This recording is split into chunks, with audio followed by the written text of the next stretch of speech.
সম্মানিত উপস্থিতি, আরেকটা হাদিসে পাক শুনেন।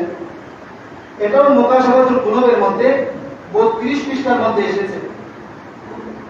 একদিন একজন ব্যক্তি স্বপ্ন দেখতেছে। কি দেখতেছে? স্বপ্নে দেখতেছে একটা খারাপ একটা আকৃতি একটা পাহাড়ের পাশে পড়ে আছে। খারাপ আকৃতির, খারাপ সুরত, খারাপ একটা আকৃতি একটা পাহাড়ের পাশে পড়ে আছে।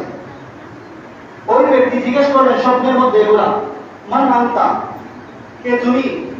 এরকম খারাপ একটা সুরত পড়ে আছো, কে? তখন সুরতটা বলছে, আনা আমালুকাত বাবি, আমি আর কেউ নই, আমি হচ্ছি তোমার খারাপ আমলগুলা। আমি তোমার কি খারাপ আমল, তুমি ইতিপূর্বে যে খারাপ কাজ করেছো সেই খারাপ কাজগুলো একটা বিভৎস আকৃতি নিয়ে আমি পড়ে আছি এখানে। তখন এটা যখন স্বপ্নে দেখলেন, ওই ব্যক্তি বলছেন, সামান নাজা তুমি কা, আমি তো খারাপ কাজ করেছি, তুমি এরকম বিভৎস আকৃতি নিয়ে এখানে পড়ে আছো, তো আমি এই খারাপ কাজগুলো থেকে নাজাত পাওয়ার উপায় কি? কিভাবে আমি খারাপ কাজ থেকে বিরত থাকতে পারি?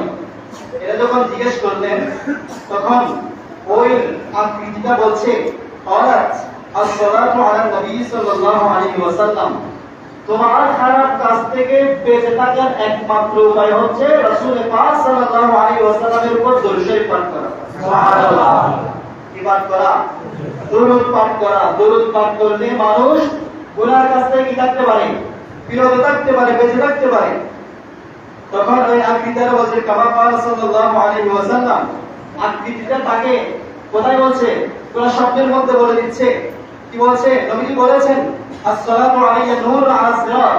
নবীজি বলেন, বান্দা যখন, যে বান্দা আমি রাসূলের উপর দরুদ শরীফ পাঠ করবে, ওই দরুদ শরীফটা কিয়ামতের দিন ফুলসিরাতে তার জন্য আলো হয়ে যাবে। সুবহানাল্লাহ।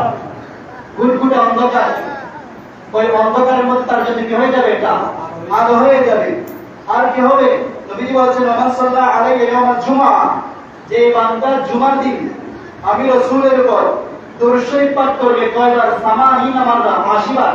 কয়বার? 80 বার। নবীজি বলেন, যে বান্দা আমি রাসূলের উপর জুমার দিন 80 বার দরুদ শরীফ পাঠ করবে, গফারাল্লাহু লাহু যুনুবা 80 আমান, ওই বান্দার একদিন জুমার দিন 80 বার দরুদ শরীফ পাঠ করার কারণে আল্লাহ 80 বছরের গুনাহ মাফ করে দেবেন। সুবহানাল্লাহ।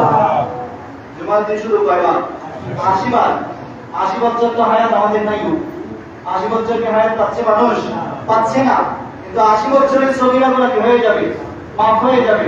তো সগীরা গুনাহ যে আল্লাহ মাফ করতে পারেন, কবিরা গুনাহ মাফ করতে পারেন না?